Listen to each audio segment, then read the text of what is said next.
नमस्कार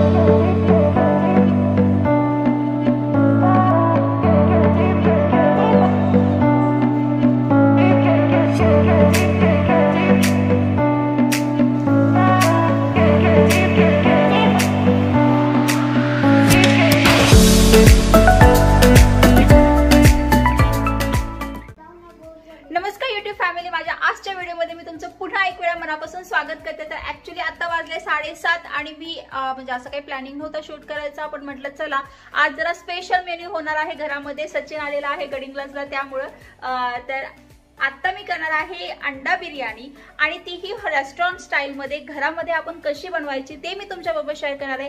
अगदी सोपी रेसिपी आहे, जवळपास प्रिपरेशन आणि कुकिंग टाइम जर तुम्ही पकडला तर फक्त अर्ध्या तासामध्ये होईल आणि प्रिपरेशनला तुमचा डिपेंड आहे तुम्ही किती वेळ घेता, त्यामुळे तर असो तो भाग वेगळा। आता मी लगेचच व्हिडिओला सुरू करते, रेसिपीला सुरू करते। तुम्ही व्हिडिओ शेवटपर्यंत बघा, आय होप तुम्हाला नक्कीच आवडेल आणि कशी वाटली ते सुद्धा मला कमेंट बॉक्समध्ये सांगायला अजिबात विसरू नका।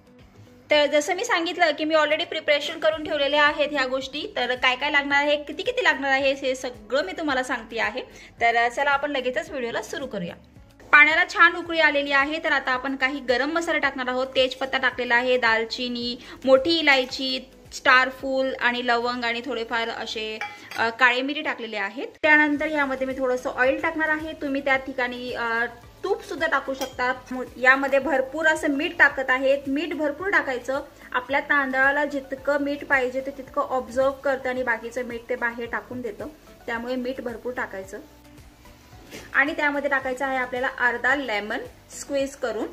लेमन ज्यूस टाकल्यामुळे काय होतंय, आपल्या बिर्याणीला म्हणजे तांदळाला जे सुटसुटीतपणा येतो ना, तर ते आपण लेमन टाकल्यामुळे येतं। गॅस जरा कमी केलाय कारण पाणी जरा वरती येत होतं। तर याला छान अशी उकळी येऊ द्यायची बघा, अजून एक उकळी येऊ द्यायची। त्यानंतर वॉश केलेले तांदूळ आपण यामध्ये टाकायचे। आता हे जे वॉश केलेले तांदूळ आहे हे मी याच्यामध्ये टाकून घेते। तांदळाला चांगली 7 ते 8 मिनिटं उकळी येऊ द्यायची। जवळपास आपल्याला हे 80% कुक करायचे आहेत। मोठ्या फ्लेमवरती उकळी येऊ द्यायची छान।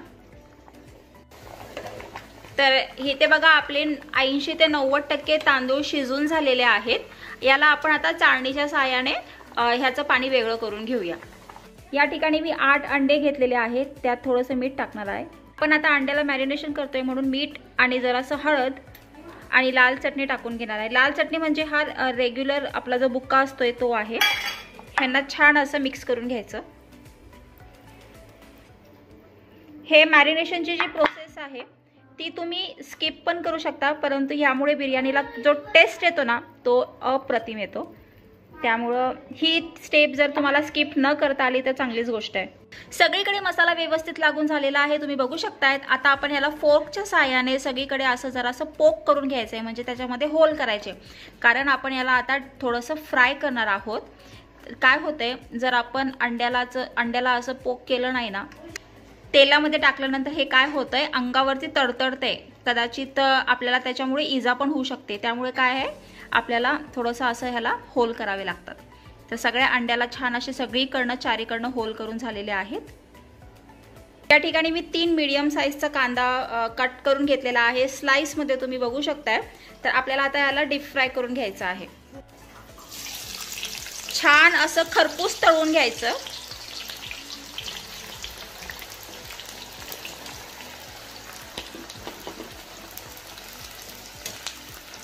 ही जी प्रोसेस आहे ना ही महत्त्वाची बघा। कुठलीही बिर्याणी करा तुम्ही, व्हेज करा नॉन व्हेज करा, त्यामध्ये असा फ्राय केलेला कांदा आपल्याला लागतोच लागतो। तुमच्याकडे बिर्याणी तुम्ही कशा पद्धतीने बनवता ते मला तुम्ही नक्की सांगा। प्रत्येकाच्या घरोघरी बिर्याणी करायची पद्धत वेगळी आहे, त्यामुळे कदाचित माझी पद्धत तुम्हाला आवडेल किंवा नाही ते पण मला सांगता येत नाही, बट आय होप तुम्हाला जर तुम्ही ट्राय केले तर तुम्हाला नक्कीच आवडेल। एकदम सोपी पद्धत आहे। तर चला अजून याला थोडा वेळ लागतोय, बिकॉज काय आहे, कांदे जरा गार असतात आणि तेलात टाकल्यानंतर ते तेल सुद्धा थंड पडतं, त्यामुळे थोडासा प्रोसेस लांबते, बट असो ही प्रोसेस महत्त्वाची सुद्धा तेवढीच आहे। आता ही जी आपण 80% तांदूळ शिजून घेतलेले आहेत, तर बाकीचं जे काय आहे तर दम देताना शिजेल आणि त्याचबरोबर वाफेवर सुद्धा हे तांदूळ शिजत असतोय, त्यामुळे काही काळजी नसावी। कांदा मोठ्या फ्लेमवरती असा असा हलवत राहायचा, म्हणजे खरपूस असा आपला भाजला जातो. अजून थोडी वेळ लागेल बघा, एक 5 ते 10 मिनिटं लागतात या प्रोसेसला. असं असं असं करत राहायचं, म्हणजे खरपूस कांदा एकदम छान असा गुळचट चव येते बघा कांद्याला. बिर्याणीमध्ये टाकण्यासाठी इथे छान असं कांदा गोल्डन फ्राय करून झालेला आहे, एकदम क्रिस्पी क्रंची झालेला आहे. आता आपण ह्याला काढून घेऊया तेलातनं. खाली मी इथे टिश्यू पेपर टाकलेले आहेत बघा एका प्लेटमध्ये, आणि बस याला काढून घ्यायचं. तर इथे कांदा छान असा गोल्डन फ्राय करून झालेला आहे, याला बाजूला ठेवते. आणि आता आपण बिर्याणीला जी फोडणी करायची आहे अंड्याची ती करूया. आपण जे कांदा फ्राय केला होता त्याच तेलामध्ये, म्हणजे उरलेल्या तेलामध्ये आपण आपली जी मॅरिनेशन केलेली अंडी आहेत ती आता भाजून घेऊया. सगळीकडनं छान अशी फ्राय करून घ्यायची बघा. ही अंडी आपल्या अंगावरती उडणार नाही, ह्याचं कारण का, तर आपण ह्याच्यामध्ये होल केले होते. छानपैकी फ्राय करून घ्यायचं सगळीकडनं, थोडंसं असं गोल्डन होईपर्यंत. अंड्याला छान असा खरपूस कलर आला, गोल्डन कलर आला की समजायचं आपली अंडी छान भाजून झालेली आहेत. तर आता आपली अंडे छान असे फ्राय करून झालेले आहे. तुम्ही बघू शकताय सगळीकडनं छानपैकी गोल्डन कलर आलेला आहे. ही स्टेप ऑप्शनल आहे, तुम्ही स्किप करू शकताय, परंतु मी तुम्हाला सजेस्ट करेन की तुम्ही स्किप करू नका. बरेचसे लोक डायरेक्ट अंडा बॉईल करून सुद्धा टाकतात, तुम्ही तसं करू नका. टेस्ट जर तुम्हाला एकदम रिच पाहिजे असेल बिर्याणीचा तर ही प्रोसेस सगळी करायला लागते. आता ह्याच तेलामध्ये आपण थोडी खडे मसाले वगैरे, अद्रक लसणचा पेस्ट आणि थोडीशी हिरवी मिरची टाकून घेऊया. खडे मसालेमध्ये तेजपत्ता टाकला आहे, मोठी इलायची टाकली आहे, दालचिनी टाकली आहे, एक हिरवी मिरची टाकली आहे मोठी. आणि तुम्हाला जर तिखट पाहिजे असेल तर तुम्ही त्याला कट केल्यापेक्षा कुच करून म्हणजे टेचून सुद्धा टाकू शकताय. अद्रक लसूणचा पेस्ट टाकला आहे, छान असं कलर गोल्डन होईपर्यंत याला फ्राय करायचं. आपण मोठी इलायची आणि छोटी इलायची म्हणजे हिरवी इलायची आणि मसाल्याची इलायची सुद्धा ह्यात टाकलेली आहे. याच्यामध्ये काय होते, बिर्याणीला छान खमंग असा सुवास येतो. ह्याला छान गोल्डन कलर आलेला आहे. आता आपण काही ड्राय मसाले टाकून घेऊया. तर त्यामध्ये मी थोडंसं लाल पावडर टाकते मिरचीचा, म्हणजे लाल मिरची टाकते, जरा जास्त नको. ऑलरेडी गरम मसाला असल्यामुळे काय आहे बिर्याणी तिखटच होते. थोडीशी हळद आणि 1 चम्मच एव्हरेस्टचा गरम मसाला टाकते. जास्त नको टाकायला, कारण आपण ऑलरेडी गरम मसाले ॲड केलेले आहे याच्यामध्ये, त्यामुळे एवढा बास होते बघा. आता याला छान फ्लेवर आलेला आहे.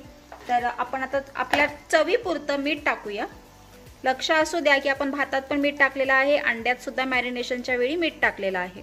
तर इथे मी 1 मोठा टमाटर असा पेस्ट करून घेतलेला आहे, तो आपण टाकायचा.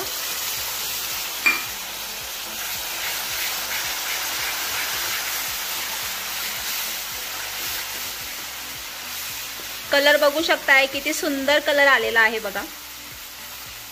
आता व्यवस्थित त्याला हलवून घ्यायचं छान तेल सुटेपर्यंत.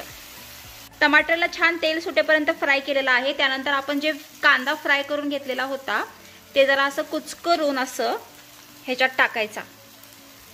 थोडासाच घेतलेला आहे कांदा, बाकीचा ठेवला आहे गार्निशिंगला.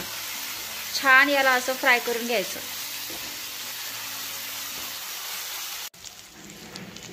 आता सगळ्या मसाल्यामधून छान तेल सुटलेलं आहे. तर आता आपण फ्राय केलेले जे अंडे आहेत त्यात याच्यात टाकूया. छान हलवून घ्यायचं. ऑलरेडी सगळंच फ्राय केलेलं आहे, तर आता आपण यामध्ये थोडंसं पाणी टाकूया. आता जरासं पाणी टाकायचं.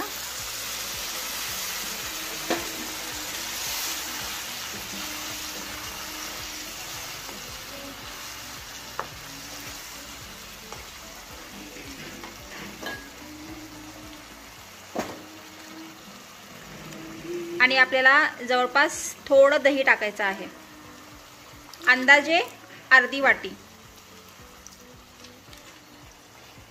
आणि एकदम फास्ट फास्ट फास्ट फास्ट हलवायचं, म्हणजे हे फाटलं नाही पाहिजे.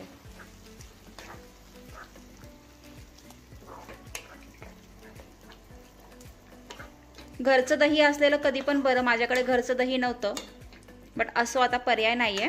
छान असं मिक्स करून घ्यायचं बघा दही सगळं एकत्र. आता ही ग्रेव्ही झालेली आहे छान अशी तयार. ह्याला आपल्याला एक 5 ते 7 मिनिटं वाफेवरती शिजवायचं.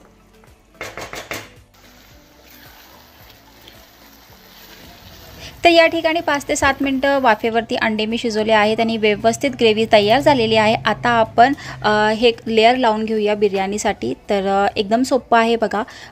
इथे वेगळ्या भांड्यामध्ये ज्याचं बूड जास्त जाड आहे अशा भांड्यामध्ये मी अर्धी भाजी घेतलेली आहे, त्याच्यावर कोथिंबीर गार्निश करते आहे आणि त्यानंतर आपला जो भात आहे तो टाकणार आहे। तर ऑलरेडी कांदा मी भरपूर घातलेला आहे फ्राय केलेला, त्यामुळे मी आता इथे घालणार नाही आहे, वरती मी कांदा टाकणार आहे। तर जेवढाही भात आहे ते मी सगळा टाकून घेणार आहे। तुम्हाला पाहिजे तुम्ही 2 लेअर लावू शकता किंवा 3 सुद्धा लावू शकता, परंतु माझ्या खाली पायामध्ये शिवचरण उभा आहे त्यामुळे मी एकच लेअर लावते आहे। तर सगळा भात टाकून झालेला आहे आणि कांदा मी टाकते आणि उरलेली भाजीसुद्धा मी टाकून घेणार आहे। तर हे बघा, या ठिकाणी पुन्हा मी एकदा कांदा घातला। जेव्हा जेव्हा जमेल तेव्हा मध्ये मध्ये असं कांदा घालायचा आणि लेअर लावायचं। तर याच्यावरती असं जाड झाकण ठेवून तर 5 ते 7 मिनिटानंतर पुन्हा आपली बिर्याणी इथे तयार झालेली आहे। वाफेवरती शिजवली मी, दम दिली त्याला वाफेवरती। तर अशा प्रकारे पूर्ण बिर्याणी माझी छान झालेली आहे। कांदा पण एकदम जास्त म्हणजे जे म्हणतात ना जळालेला नाही, एकदम खरपूस गोल्डन फ्राय झालेला आहे आणि एगसुद्धा अंडासुद्धा तुम्ही बघू शकता किती छान टेक्स्चर आलेलं आहे। बिर्याणी अप्रतिम झालेली मंडळी, अप्रतिम झालेली। तुम्ही नक्की ट्राय करा, एकदम सोपी बघा, काही जॉंकी बॉंकी मसाले आपण जास्त वापरलेले नाही आहे। एकदम साध्या सिंपल पद्धतीने तुम्ही एकदम अशी दम बिर्याणी घरी करू शकताय। तर अशा प्रकारे सगळा जो भात आहे थोडा मिक्स करून घ्यायचा आणि मी यामध्ये कुठल्याही प्रकारचा फूड कलर वापरलेला नाही आहे, त्यामुळे तुम्हाला भात थोडा जास्त पांढरा दिसत असेल, परंतु का वापरायचा ना, नॅचरल खायचं मला असं वाटतं। तर नेक्स्ट टाईम मी अजून चांगली बिर्याणी तुम्हाला दाखवेल, ह्यापेक्षा चांगली। तर आय होप तुम्हाला ही रेसिपी आवडली असेल। कसं झालंय बिर्याणी, कशी झाली आहे?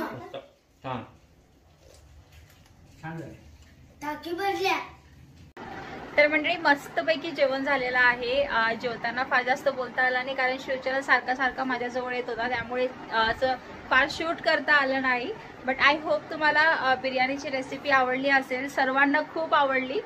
तर घरामध्येही सर्वांना बिर्याणीची रेसिपी खूप आवडली होती आणि खायला पण खूप टेस्टी झालेली। फार जास्त असं मसाला कुठलाही असा ओव्हर टेस्ट नव्हता किंवा फार असा कुठलाही उग्रवास वगैरे असतो ना बिर्याणीमध्ये, तसला नव्हता। एकदम सिंपल सोबर टेस्टी यम्मी झाली होती। तर एक वेळा नक्की ट्राय करा आणि आवडली तर नक्की मला सांगा। ओके, तर भेटूया आता उद्याच्या व्लॉगमध्ये, तोपर्यंत काळजी घ्या।